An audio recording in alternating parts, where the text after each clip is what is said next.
Hebrews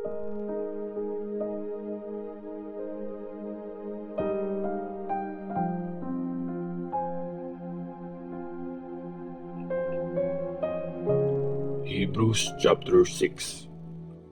Kaya nga, iwan na natin yung mga basic teachings at doon na tayo sa pang-mature na mga teachings. Huwag na nating ulit-ulitin yung mga unang lessons tungkol sa pagtalikod sa mga walang kwentang gawa at yung tungkol sa paniniwala sa Diyos. Yung mga teachings tungkol sa baptism, pagpatong ng mga kamay, muling pagbuhay sa mga patay, at sa tatanggaping judgment na pangwalang hanggan. Tuloy lang tayo sa pag-mature. Yan nga ang gagawin natin kung yun ang gugustuhin ng Diyos. Imposible kasing mapabalik ulit para magsisi yung mga naliwanagan na dati. Yung mga nakaranas na ng regalo galing sa langit at yung mga nakasama sa pagtanggap sa Holy Spirit.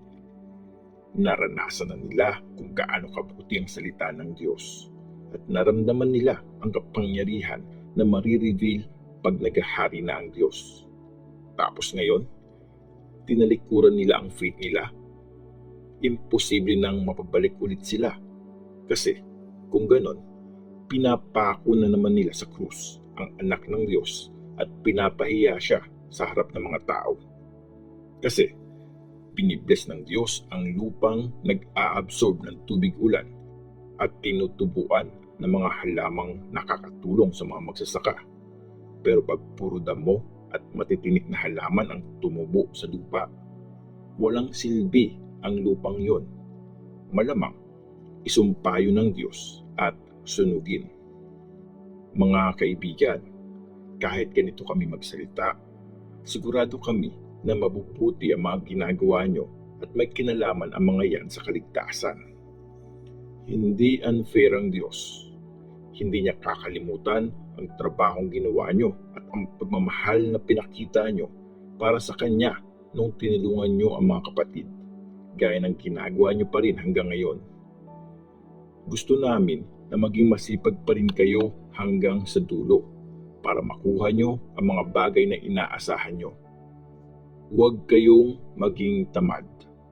Gayahin nyo yung mga naniniwala sa Diyos at nagtitiyaga.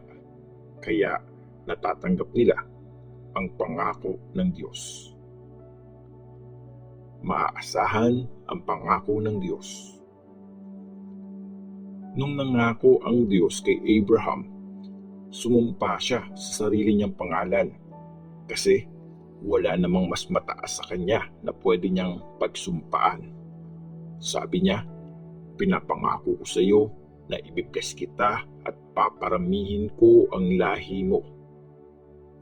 Matyagang naghintay si Abraham at tinanggap niya ang pinangako ng Diyos. Pag sumusumpa ang isang tao, ginagamit niya ang pangalan na mas mataas sa kanya at ang panunumpang yun ang tumatapos sa lahat ng pagtatalo.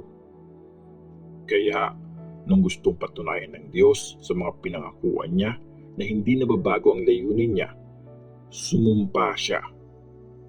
May dalawang bagay na hindi nagbabago at imposibleng magsinungaling ang Diyos tungkol sa mga ito.